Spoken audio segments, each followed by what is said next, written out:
So let's talk about the Xbox One S all-digital console. So there was rumors and speculations about this console, and we weren't sure if this was actually going to be real, but all the evidence and all the leaks about the Xbox One S all-digital console were in fact real. And of course, it wasn't too surprising because everything they said about this console made sense, and I wouldn't see why Microsoft wouldn't want to release something like this. Of course, they really want to test the waters if all digital consoles are going to sell, if people are going to buy into the digital market when it comes to video games and digital distribution. So of course it would make sense for Microsoft to test the waters out. And of course a couple days ago Microsoft did confirm this, and this is a real product. It's going to be coming out sometime early May of 2019. So it's coming out right around the corner, just in a couple of weeks. It's coming out in May, and that's pretty exciting news, I guess, as gamers and as enthusiasts of all this different stuff. It's very cool to see that we are getting a brand new console. Of course, it's not really a brand new console. It's still in the Xbox One ecosystem. So if you have an Xbox One, I don't know really what to tell you, and there's really not any reason to actually buy this system as a whole. And in this video, I actually want to talk about why I think the Xbox One S all-digital console from Microsoft is pretty much a fail, and it was a pretty much bad idea from Microsoft, at least how they released it, the price point of the system, what's included with the system. Overall, I just think it's a pretty bad fail from Microsoft, and let's talk about this. So as you guys know, right now there is 3 versions of the Xbox One currently on the market. Of course, they have the original Xbox One, which came out back in 2013, and of course, I don't even think they sell that one anymore. You have to buy the new model, the Xbox One S, and the Xbox One S did have some pretty cool improvements over the base Xbox One. One of the biggest things with the Xbox One S was the fact that it was much more smaller than the VCR style Xbox One that came out back in 2013. You guys remember how big that console was?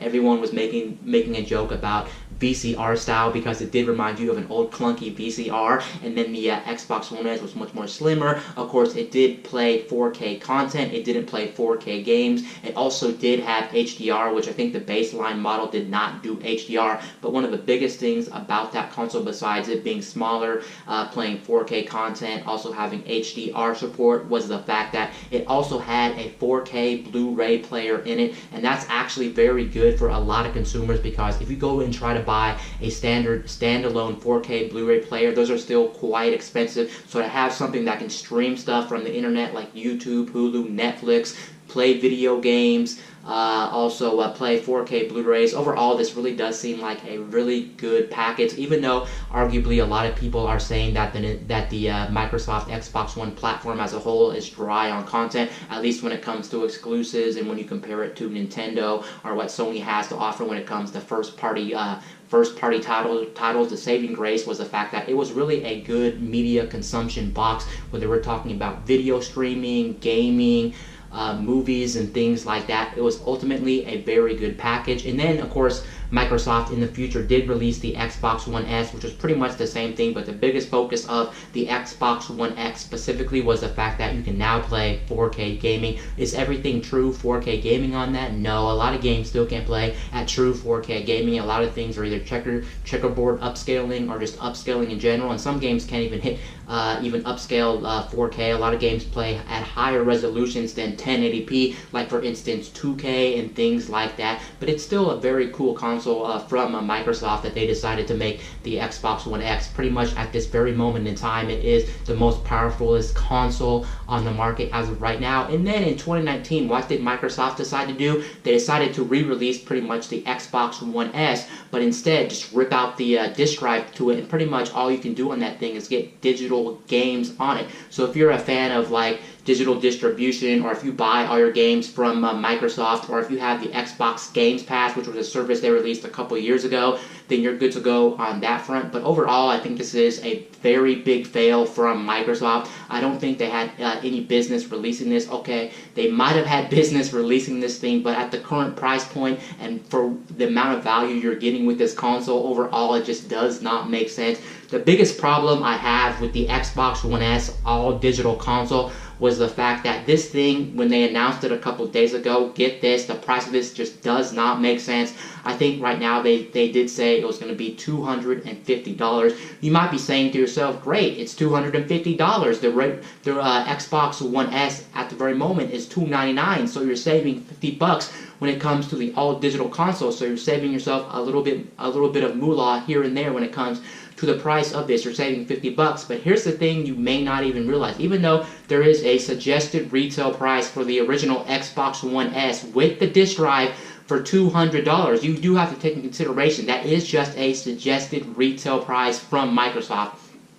And most times nowadays, you can actually buy the Xbox One S with a 4K Blu-ray player inside of it for about $230, $220, and in some cases, you can even find this for $200 if you look hard enough. Of course, it's very rare to find $200 on this. Usually, it's like $230, $240, $220, something like that, but you can find this very discounted, and most retailers won't even sell it at the suggested retail price of $300. And then keep in mind as well, when you buy the Xbox One S with the disc drive, a lot of times they do give you a game in the box. Like for instance, they have a Battlefield 5 bundle. Battlefield 5 may be questionable to a lot of gamers, but having that free game and having a 4K Blu-ray player is a great deal. And then they also have one for Anthem. Of course, Anthem is a very questionable game as well, but just to throw that in there as well is a very good deal. So basically what I'm saying is, why would Microsoft come out of the gate and try to release an all-digital console that's going to be $250 when the regular Xbox One S with the disc drive that plays 4K Blu-rays is a much more better deal, because you are getting that disc drive, and by having that disc drive does two things. You can play 4K Blu-rays, which I told you before, 4K Blu-rays are still quite expensive if you want a standalone 4K Blu-ray player, and of course you're not playing games with a standalone 4K Blu-ray player. On top of that, you're probably not streaming stuff from the internet. So overall, this is a better package to buy the original Xbox One S over a trying to go buy a 4K Blu-ray player in most scenarios. Why would you buy a standalone? Even if you're not a gamer, this is still a good all-around media consumption box when it comes to a set-top box that plays games, streams media, and plays 4K Blu-rays. And then on top of that, it does have this disc drive, which I said, one thing that does give this advantage over the other one, besides the 4K support, you can play 4K Blu-rays, is the fact that also you are going to be able to buy games used. When you buy the Xbox One S all-digital console, the biggest hurdle with that thing is you are forced to buy games from Microsoft. So either you have Xbox Games Pass, which is $10 a month, and you get unlimited games, or you buy games digitally through Microsoft. But the problem with that is, if you want to buy games from Microsoft, you have to buy them at their prices, and sometimes some games are still extremely expensive. Whereas if you owned an Xbox One S and you bought that model, you can go to like pawn shops, your friends, different retailers who do sales on physical media all the time. It would be a very great deal. So basically, most of the time you'd probably be getting games super cheap when it comes to the Xbox One and when it comes to physical media. So overall, I don't know why Microsoft decided to price the all-new Xbox One S all-digital version at $250. I know what Microsoft's probably going to do in the future. Microsoft is probably going to give this like a 20 or 30% discount in the near future, but honestly, it still just does not make sense. This thing should at least be $200. I think at $200, people would be willing to test the waters out of an all-digital future or things like that. This would even be a good console if somehow they were able to squeeze every inch of the Xbox brand out and give us one for $150. Would this would have ever been $150? Honestly, I personally don't think this would have ever been $150. There's people who keep saying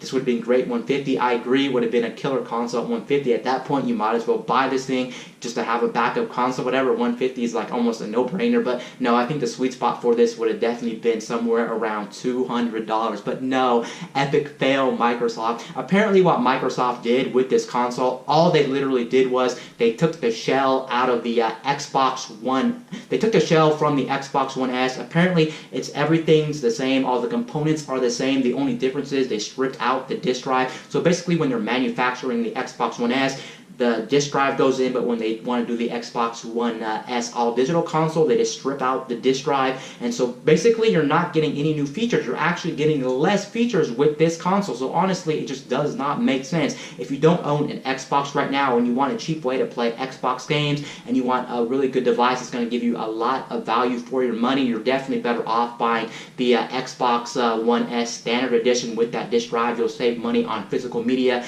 when retailers do sales on them, when you go to pawn shops and things like that. And then of course on top of that, like I said again, you're getting that 4K Blu-ray support, which you can then buy 4K Blu-rays, and you're saving yourself a lot of money, especially if you were to buy a standalone 4K Blu-ray player. So overall, this is just a big, epic fail, and it's kind of disappointing to know that if they're trying to test the waters now, this is not really going to be a good representation of how many people are going to be buying this system. When they look at this system, a lot of Microsoft fans, a lot of gamers will be smart enough, like me, instantly will know, why would I ever buy this over the Xbox One S?